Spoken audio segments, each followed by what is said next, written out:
Hello बच्चों, नमस्कार। स्वागत है आपका अपने प्यारे से YouTube channel PCM by Sumit में। आज हम लोग पढ़ेंगे अल्कोहलों के रासायनिक गुण। वीडियो काफ़ी लेट हो गई, काफ़ी दिनों के बाद आ रही है, लेकिन अब जो है रेगुलर वीडियो जो आपको चैनल के ऊपर दिन प्रतिदिन जो है मिलती रहेंगी। तो चलिए आज का लेक्चर शुरू करते हैं। सबसे पहले आज हम पढ़ेंगे अल्कोहलों के रासायनिक गुण में डार्जन अभिक्रिया। कौन सी अभिक्रिया आपकी? डार्जन अभिक्रिया। देखिए डार्जन अभिक्रिया क्या होती है। काफी इंपॉर्टेंट रिएक्शन है, परीक्षा में जो है पूछी गई है। नेमिंग रिएक्शन है। अगर हम लोग अल्कोहल की अभिक्रिया, अल्कोहल का सूत्र आपको हमने क्या बताया था? ROH। इसको हम क्या बोलेंगे? अल्कोहल। अल्कोहल की क्रिया अगर हम लोग करवा दें थायोनिल क्लोराइड के साथ। किसके साथ आपकी? थायोनिल क्लोराइड के साथ। थायोनिल क्लोराइड का सूत्र होता है SOCl2। इसको बोलते हैं थायोनिल क्लोराइड।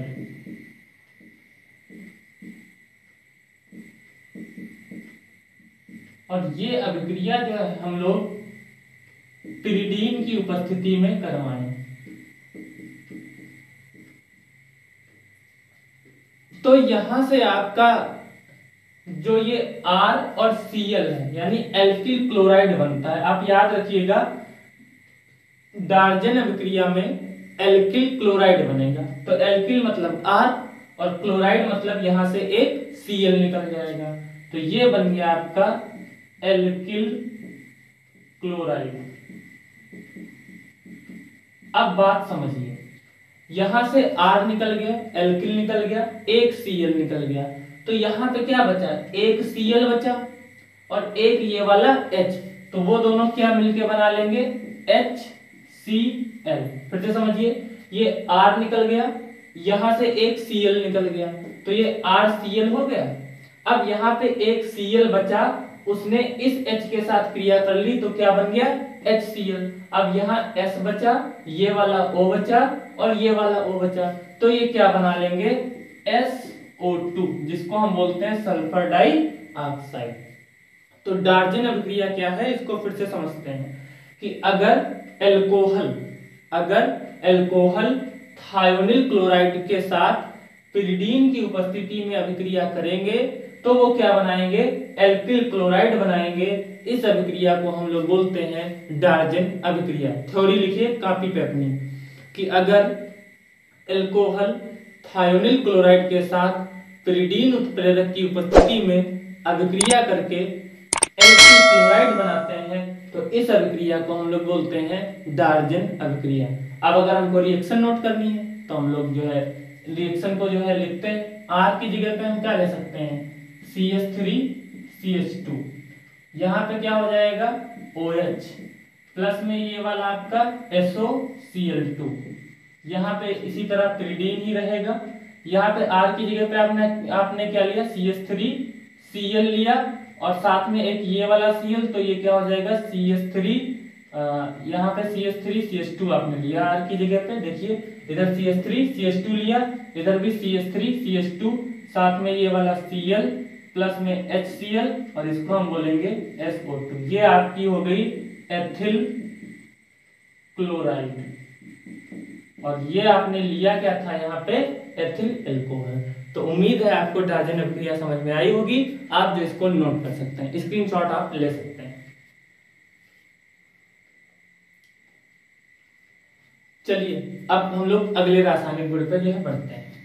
जो इंपॉर्टेंट है वही आपको जो है हम बताएंगे।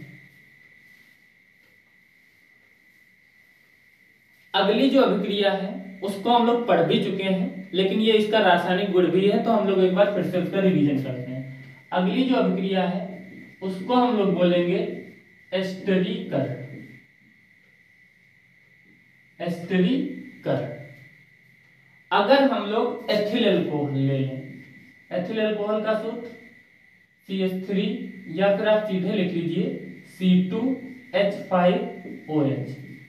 अगर हम लोग एथिल अल्कोहल या अल्कोहल की क्रिया एसिटिक अम्ल से करा दें, एसिटिक अम्ल भी कह सकते हैं और मोनोकार्बोक्सिलिक अम्ल भी कह सकते हैं। अगर हम लोग एथिल अल्कोहल की क्रिया एसिटिक अम्ल से करा दें या अल्कोहल की क्रिया मोनोकार्बोक्सिलिक अम्ल से करवा दें तो आपका बनता है एथिल एसीटेट CH3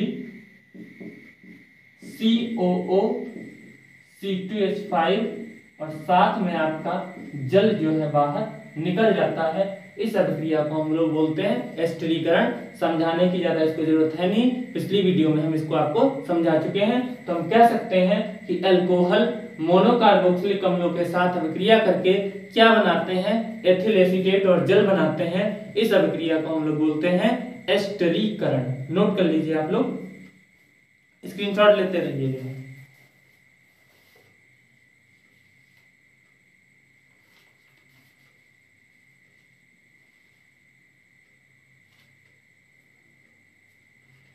चलिए अब हम लोग जो है आगे बढ़ते हैं। अब हम लोग पढ़ते हैं अल्कोहलों की सांद्र सल्फ्यूरिक अम्ल से क्रिया या फिर अल्कोहलों का निर्जलीकरण। अल्कोहलों का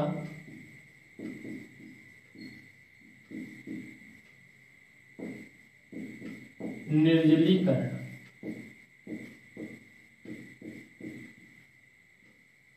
एक चीज ध्यान से समझिएगा, अल्कोहलों के निर्जलीकरण में दो अभिक्रियाएं हैं। एक अभिक्रिया 140 डिग्री सेल्सियस ताप पे होती है, एक अभिक्रिया 170 डिग्री सेल्सियस ताप पे होती है। जो अभिक्रिया 170 डिग्री सेल्सियस ताप पे होती है उसमें आपका जो है डाइएथिल ईथर बनता है। जो अभिक्रिया 140 डिग्री सेल्सियस पे होती है उसमें आपकी एथिलीन बनती है। तो सबसे पहले अगर हम लोग अल्कोहल ले लें, एथिल अल्कोहल ले लें, एथिल अल्कोहल का सूत्र होता है CH3 CH2OH, CH3 CH2OH। अच्छा, निर्जलीकरण का मतलब क्या होता है? निर्जलीकरण का मतलब होता है आपको अल्कोहल में से जल को बाहर निकालना है, अल्कोहल में से जल को बाहर निकालना है। तो निर्जलीकरण में हमेशा जो उत्प्रेरक यूज किया जाता है वो किया जाएगा H2SO4 और ये अभिक्रिया जो है वो 170 डिग्री सेल्सियस पे होगी। फिर से आप समझ लीजिए, अगर 170 डिग्री सेल्सियस पे होगी तो आपकी क्या बनेगी? एथिलीन गैस बनेगी। अगर 140 डिग्री सेल्सियस पे होगी तो डाइएथिल ईथर बनेगा। और निर्जलीकरण में हमेशा चाहे जो भी अभिक्रिया हो हमेशा सल्फ्यूरिक अम्ल जो है लिया जाएगा। तो ये आपका एथिल अल्कोहल हो गया। इसका हमको निर्जलीकरण कराना, निर्जलीकरण कराने का मतलब हमको जल को बाहर निकालना, हमको जल को बाहर निकालना। तो हम जल पहले ही बाहर निकाल लें। H2O निकल गया, यहां से क्या निकल गया? H2 निकल गया, ये वाला O निकल गया। अब H कितने, देखिए ये H2O अगर निकल जाए यहां से तो 3 और 1 4 H बचे और 2 C बचे। तो हम ये लिख सकते हैं CH2 और इनको बैलेंस करने के लिए हम इनके बीच क्या लगा देंगे? डबल बॉन्ड लगा देंगे। इसी को हम बोलते हैं एथिलीन। तो हम लिख सकते हैं कि यदि अल्कोहलों या एथिल अल्कोहल को 170 डिग्री सेल्सियस पर सल्फ्यूरिक अम्ल की उपस्थिति में यदि हम उसका निर्जलीकरण कराएंगे तो आपकी एथिलीन गैस बनेगी, जिसको हम CH2 डबल बॉन्ड CH2 जो है लिख सकते हैं। देखिए निर्जलीकरण मतलब जल बाहर निकालना, H2O बाहर निकल गया। अब यहाँ पे 2 C बचे, 4 H बचे, तो एक C को 2 हाइड्रोजन दे देंगे, एक C को 2 हाइड्रोजन दे देंगे और बैलेंसी पूरी कर जो संयोजकता है उसको पूरा करने के लिए बीच में जो है डबल बॉन्ड लगा देंगे। तो निर्जलीकरण में आप लिख सकते हैं कि अल्कोहलों को सल्फ्यूरिक अम्ल की उपस्थिति में 170 डिग्री सेल्सियस पर गर्म करने पर एथिलीन गैस बनती है। इस अभिक्रिया को अल्कोहलों का निर्जलीकरण कहते हैं। नोट कर लीजिए इसको।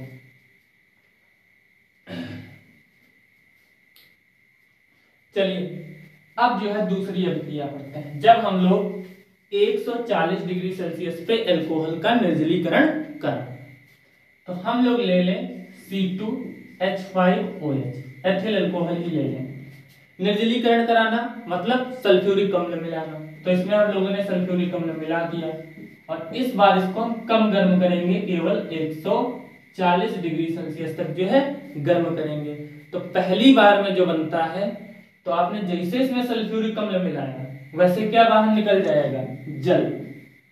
किसी चीज में जैसे हम सल्फ्यूरिक अम्ल मिलाते हैं तो सल्फ्यूरिक अम्ल उस पदार्थ में से जल को बाहर खींच लेता है, तो ये जल आपका बाहर निकल आया। अब अगर आप देखिए, अगर ये H2 निकल गया और ये O निकल गया, H2O क्योंकि निकला है, तो इधर क्या बचा C2H5, यहाँ का ये वाला H और ये वाला SO4, इसको हम लोग बोलते हैं एथिल हाइड्रोजन सल्फेट।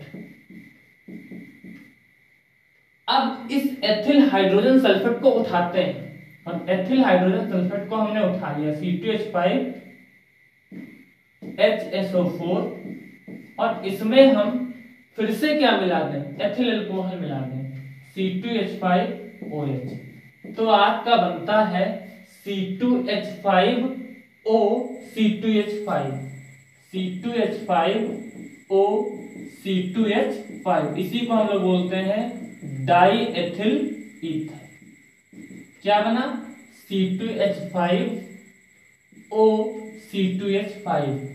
तो अगर इतनी चीजें निकल गई तो देखिए H और H क्या हो जाएंगे, H2 हो जाएंगे, साथ में ये वाला SO4। हमने यहाँ पे सल्फ्यूरिक अम्ल मिलाया था और यहाँ पे हमको सल्फ्यूरिक अम्ल फिर से मिल गया, यानी सल्फ्यूरिक अम्ल इस अभिक्रिया में उत्प्रेरक का कार्य करेगा। फिर से समझिए इस रिएक्शन को। अगर हम लोग 140 डिग्री सेल्सियस पे एथिल अल्कोहल में क्या मिला दें, सल्फ्यूरिक अम्ल मिला दें, एथिल अल्कोहल का निर्जलीकरण करा दें, तो जल बाहर निकला और बना एथिल हाइड्रोजन सल्फेट। और जो एथिल हाइड्रोजन सल्फेट बना उसमें हमने फिर से क्या मिला दिया, एथिल अल्कोहल मिला दिया, तो हमारा बनता है डाई एथिल ईथर और सल्फ्यूरिक अम्ल जो है बच जाता है। ये है अल्कोहलों के निर्जलीकरण की दूसरी विधि। बात आई समझ में? अब इसका जो मैकेनिज्म है कि अल्कोहलों का निर्जलीकरण होता कैसे है, कैसे ये रिएक्शन संपन्न होती है, इस चीज को हम लोग जो है अगले वीडियो में जो है कल समझेंगे। कल जो वीडियो आने वाली है उसको आप कह सकते हो मोस्ट इंपॉर्टेंट है। क्यों मोस्ट इंपॉर्टेंट है, इस चीज को भी समझ लीजिए। कल हम लोग पढ़ेंगे अल्कोहलों की विक्टर मेयर विधि, जो कि लॉन्ग क्वेश्चन में पूछी जाती है 10 नंबर में। उसी को हम बोलते हैं प्राथमिक द्वितीयक तृतीयक अल्कोहल में अंतर। अब आप कहेंगे प्राथमिक द्वितीयक तृतीयक अल्कोहल होता क्या है, तो इसके लिए आपको अल्कोहल पार्ट की पहली वीडियो देखनी है, आपको पता चल जाएगा। उसके बाद कल ही हम पढ़ेंगे अल्कोहलों का सबसे बेहतरीन परीक्षण, जो कि पेपर में बार बार पूछा गया है, ल्यूकास परीक्षण, उसको हम पढ़ेंगे। साथ में निर्जलीकरण का मैकेनिज्म भी हम लोग जो है कल समझेंगे कल के वीडियो में।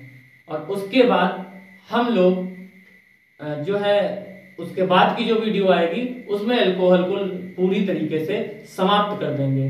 तो अब चैनल पे वीडियो रोज आपको मिलने वाली है, इसीलिए चैनल से आप जुड़े रहिए। बिल्कुल जो है चैनल से आप जो है चिपक के बैठ जाइए, समझ लीजिए आप जो है, और नोटिफिकेशन को जो है ऑन कर लीजिए, क्योंकि अब रोज आपके पे शाम के समय, दोपहर के समय किसी न किसी वक्त वीडियोज की नोटिफिकेशन आनी ही आनी है।